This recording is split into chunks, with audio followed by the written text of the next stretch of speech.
Evangelho de Jesus conforme Mateus, capítulo de número 27, versículo 46, versículo 50 e também o 51, diz assim: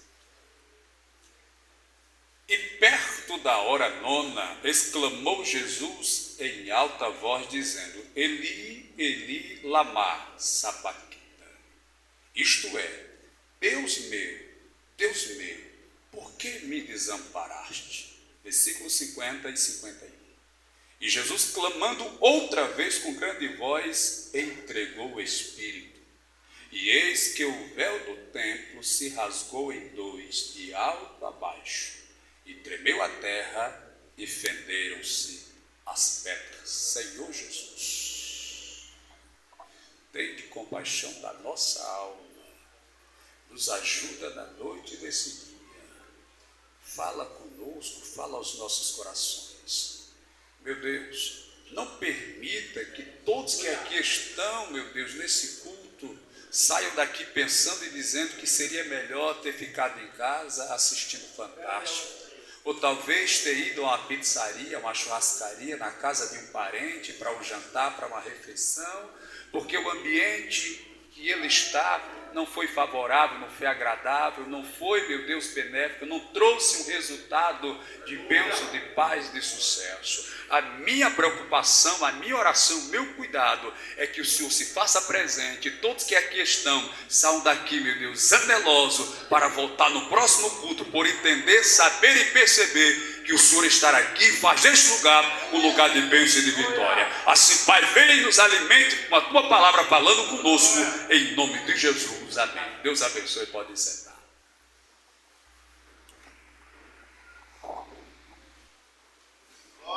No capítulo 9 e no versículo 11 do livro do profeta Amós. Eu disse Amós, capítulo 9 e versículo 11, está escrito: E eu restaurarei a tenda de Davi. Segundo os teólogos, até o tempo de Salomão, existiam 5 lugares aonde se cultuava: o tabernáculo que foi feito por Moisés no deserto, o tabernáculo que foi estabelecido em Siló, o tabernáculo que foi estabelecido em Gibeão, o templo de Salomão e a tenda de Davi. Eram 5. Desses 5, Deus vai dizer no livro de Amós: eu vou restaurar a tenda de Davi. Mas por que Deus não disse que ia restaurar o tabernáculo do deserto, o tabernáculo de Siló, ou de Gibeão, ou até mesmo o grande templo de Salomão, feito de pedras de lei, madeira de lei, revestido de ouro por dentro e por fora? Os estudiosos vão nos ensinar e vão dizer o seguinte: o tabernáculo no deserto, o tabernáculo de Siló, o tabernáculo de Gibeão e o templo de Salomão eram ambientes onde a lei exigia que você tinha que adorar. Porém, a tenda de Davi, segundo os teólogos, foi uma tenda que ele fez voluntariamente. Nessa tenda existia turnos de escala de adoradores que passavam 24 horas por dia louvando e adorando. Quando terminava uma turma, entrava outra, não parava, 24 horas por dia. Aí Deus, ele vai dizer: eu vou restituir a tenda de Davi. Por quê, pastor? Porque no templo de Salomão as pessoas iam obrigadas, no tabernáculo de Moisés as pessoas iam obrigadas, No tabernáculo de Sião as pessoas iam obrigadas. No tabernáculo de Gibeon as pessoas iam obrigadas. Mas na tenda de Davi, Davi levantou para adorar a Deus voluntariamente. Louvado seja Deus. Eu vou tentar melhorar. Se por acaso você vem para a igreja obrigado, forçado, porque acha que tem que vir, que é obrigado a vir, Deus não está satisfeito com a sua adoração. Agora, se você é aquele tipo de crente que diz: eu vou louvar porque é bom louvar ao Senhor, eu vou adorar porque é bom adorar ao Senhor, eu vou cantar porque Ele me amou, eu vou cantar porque Ele me salvou. Aleluia. Qual tem sido o seu tipo de adoração? É porque você ama a Deus ou porque você tem medo do inferno? É porque você ama a Deus, você está adorando a Deus para receber algo em troca. Já disse certo pregador: quem criou essa ideia de que adoração é moeda de troca foi Satanás, ainda no monte, quando ele levou Jesus e disse: se tu me adorar, eu te dou tudo isso. Isso é coisa de Satanás. Os adeptos de Satanás é que adoram ele para receber alguma coisa. Os de Jesus é diferente. Adora Jesus até mesmo quando perde as ovelhas, quando perde o jumento, quando perde os camelos, quando perde o gado, quando perde os filhos. Mesmo assim ele adora a Deus. Aleluia. Mas eu estou falando sobre tabernáculo, sobre tenda. A tenda instituída por Moisés, que depois é estabelecida por Salomão de forma fixa, ela tem 6 utensílios sagrados. São 6. O primeiro é o altar do sacrifício. O segundo é a pia de bronze. O terceiro é o candelabro. O quarto é a mesa dos pães. O quinto é o altar do incenso. E o sexto é a arca da aliança, que fica no santo dos santos, aonde o sumo sacerdote entrava uma única vez por ano. Mas vamos aqui analisar o tabernáculo e os utensílios. O primeiro é o altar do sacrifício, porque para chegar na presença de Deus tem que ter sacrifício. Se você acha difícil 2 horas de culto, sentado no lugar ventilado, climatizado, com cerâmica, com forro bem iluminado, está ruim para você, viu? Se você acha difícil vir para a igreja adorar a Deus, 2 horas de culto está difícil, porque para entrar na presença de Deus tem que ter sacrifício. Primeiro sacrifício, depois a pia de bronze, era onde o sacerdote se lavava, se limpava, porque não se entra na presença de Deus imundo. Tem que ser lavado, tem que ser banhado, para assim poder entrar na presença de Deus. É aqui que se institui o batismo, de forma simbólica. Era uma maneira de se lavar para poder entrar na presença de Deus.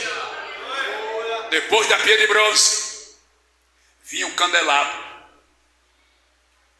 com 7 braços, representando os 7 Espíritos de Deus, onde se colocava azeite e onde se ateava fogo, e ficava aceso dia e noite sem se apagar.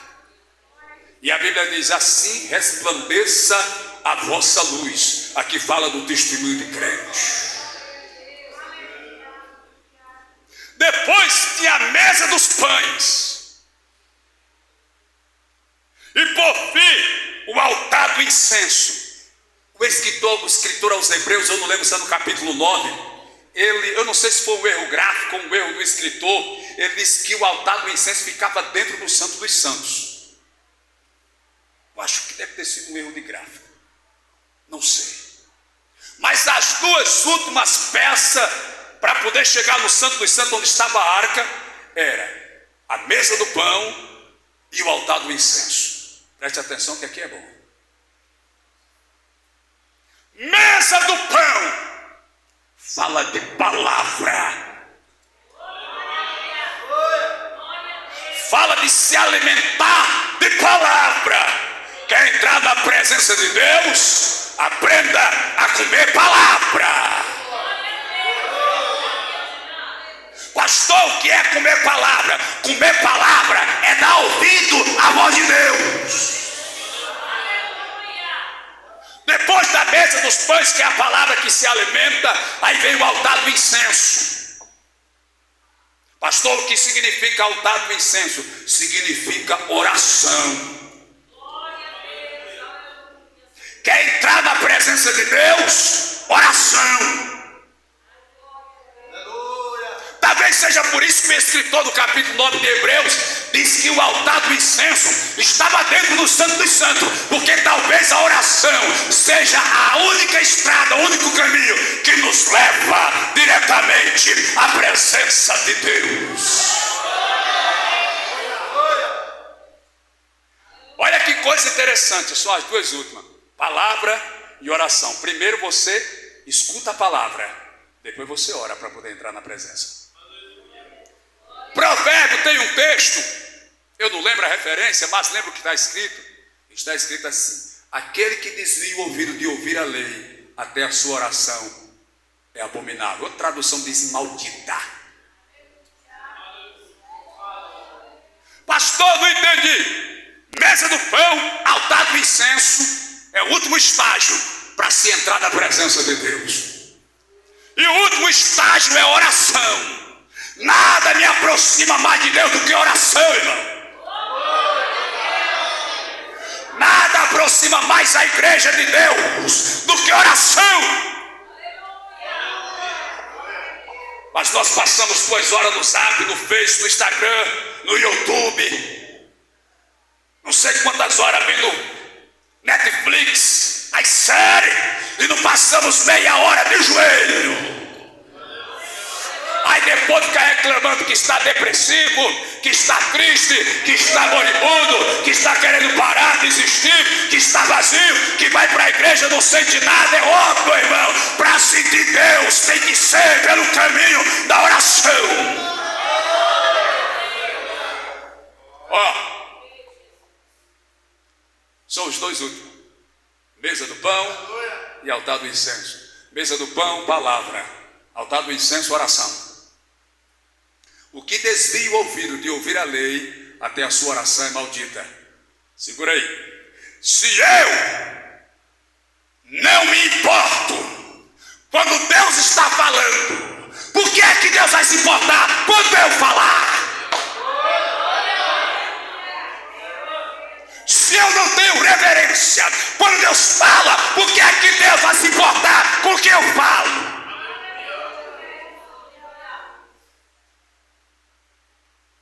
Aleluia!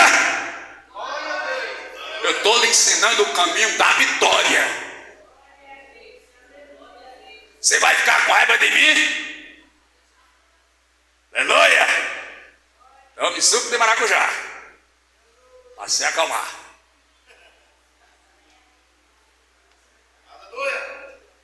Porque como é, meu irmão, que eu não estou nem aí para o que Deus fala, eu não respeito, eu não reverencio, eu não dou atenção, eu não dou a mínima, mas quando eu me ajoelhar, porque estou aperreado, estou desesperado, eu agora quero que Deus pare para me ouvir. Se eu não parei para ouvir Deus, aleluia! Os dois últimos estágios para entrar na presença é ouvir Deus, porque depois Deus vai me ouvir. Veja, vamos seguir outra linha: o altar do sacrifício. Jesus morre na cruz. Pia de bronze, o batismo nas águas. Candelabro, o batismo com o Espírito Santo. Mesa do pão, a santa ceia. E altar do incenso, altar da oração, da comunhão para entrar na presença. Aí lá no Santo dos Santos estava a arca. Alguém disse: o utensílio máximo em representação da presença de Deus. Pense numa coisa poderosa. era a arca. Não ela em si, mas pela presença que a envolvia. Eu já disse outro dia aqui que quem carregava a arca eram os levitas.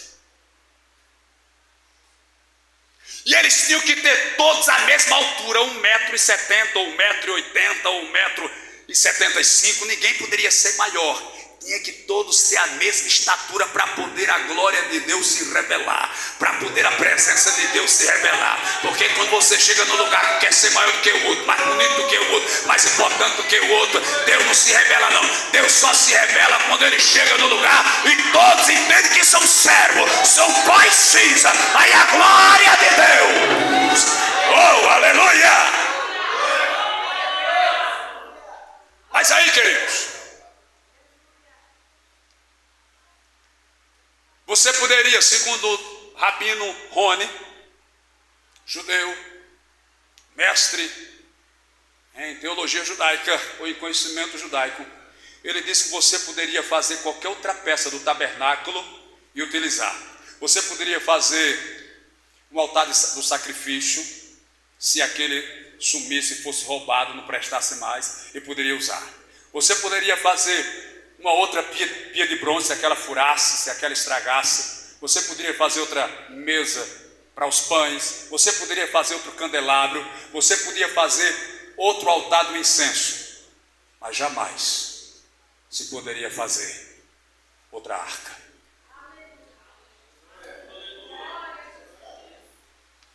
Lembra do sacerdote Eli, ou sumo sacerdote? Quando Israel perdeu a guerra para os filisteus, foi o que eles fizeram? Pegaram a arca da aliança para ir para a guerra, porque na mente dele a presença de Deus ia com eles, ia garantir a vitória. Eles foram derrotados na guerra, porque a presença de Deus, ela não vai porque eu quero, ela vai se eu tiver em santidade.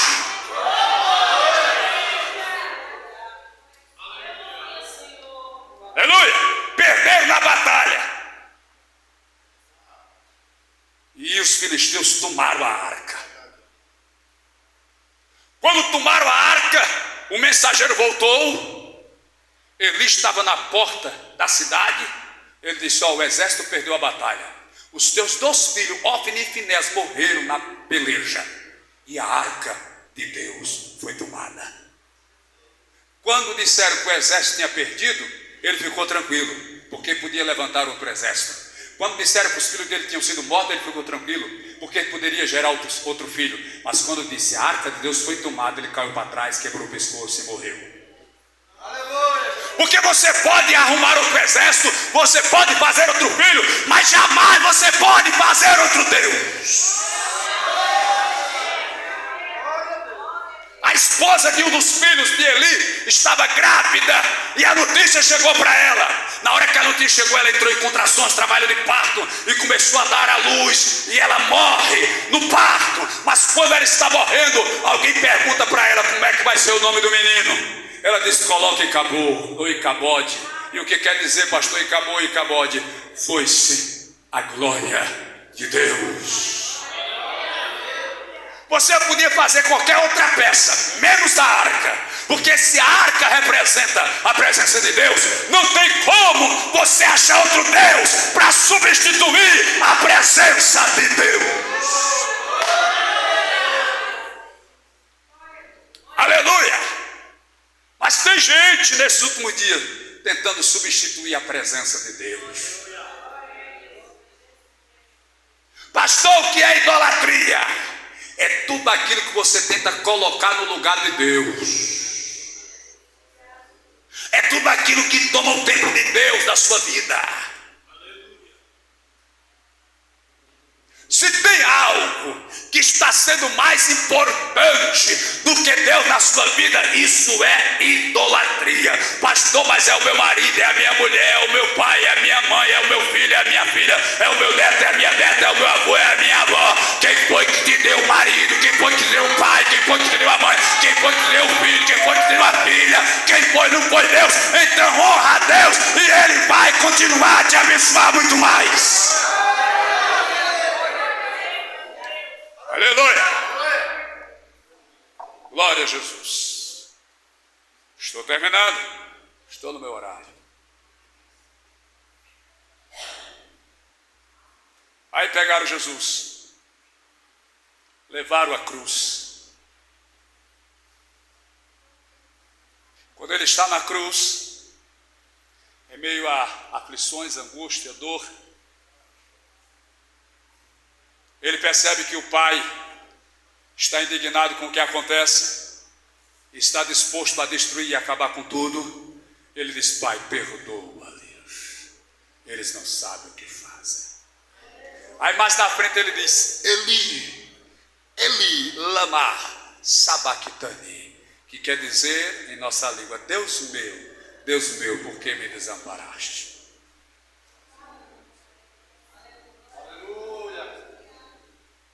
Preste atenção. Eu tenho 48 anos de idade. Alguns aqui têm mais, outros têm menos.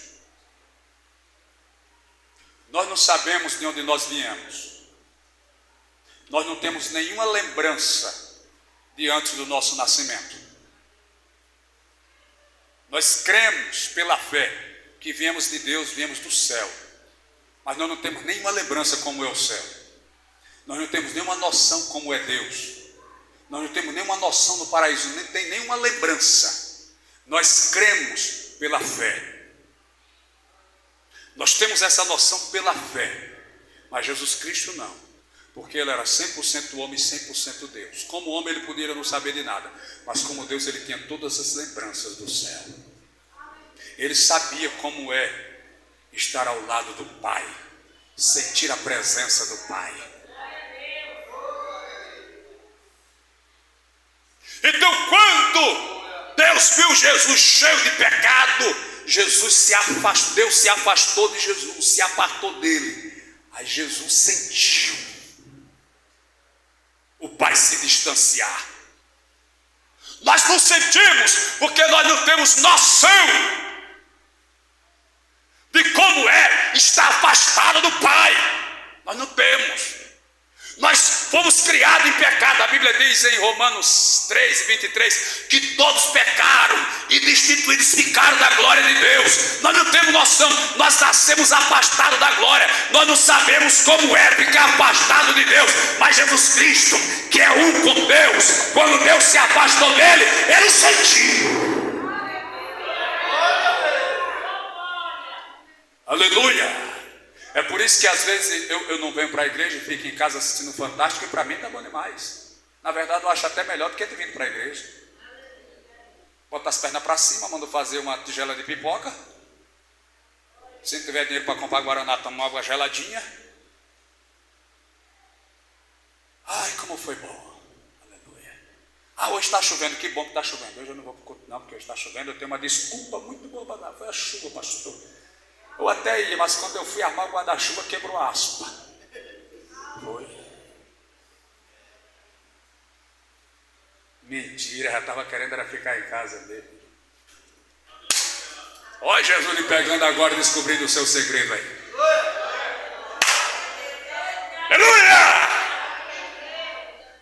Mas quando a gente, irmão, começa a sentir a intimidade com Deus e sentir o gosto, o prazer, a gente não quer mais se afastar de Jesus de Nazaré. A gente não quer perder a oportunidade de sentir a presença de Deus. Aleluia! Aí Jesus Cristo bradou: por que me desamparaste? Versículo 50. Pai, em tuas mãos entrego o meu espírito. O véu do templo rasgou-se de alto a baixo. Sabe o que Jesus está dizendo? Você agora pode entrar na presença do Pai. Você agora pode entrar na presença de Deus. Aleluia. Pastor, e qual é a vantagem? Eu vou dizer para você qual é a vantagem. Porque não existe outra presença igual à presença de Deus. Não existe outra glória igual à glória de Deus. Não existe outra Shekinah igual a Shekinah de Deus. Não existe outra unção igual à unção de Deus. Não existe outra presença igual à presença de Deus. Então aproveita, porque o véu do templo foi rasgado e a você e a mim foi dado o direito de entrar na presença de Deus. Você só sai daqui vazio se quiser, mas o véu foi rasgado e se você quiser você pode entrar e encher um vaso de azeite. Aleluia!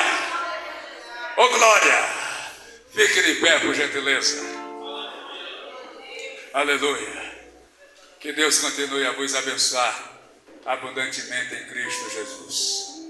Lembre-se, não existe outro Deus, não existe outra presença, não existe outra glória, outra Shekinah, outra virtude poderosa igual a do nosso Deus.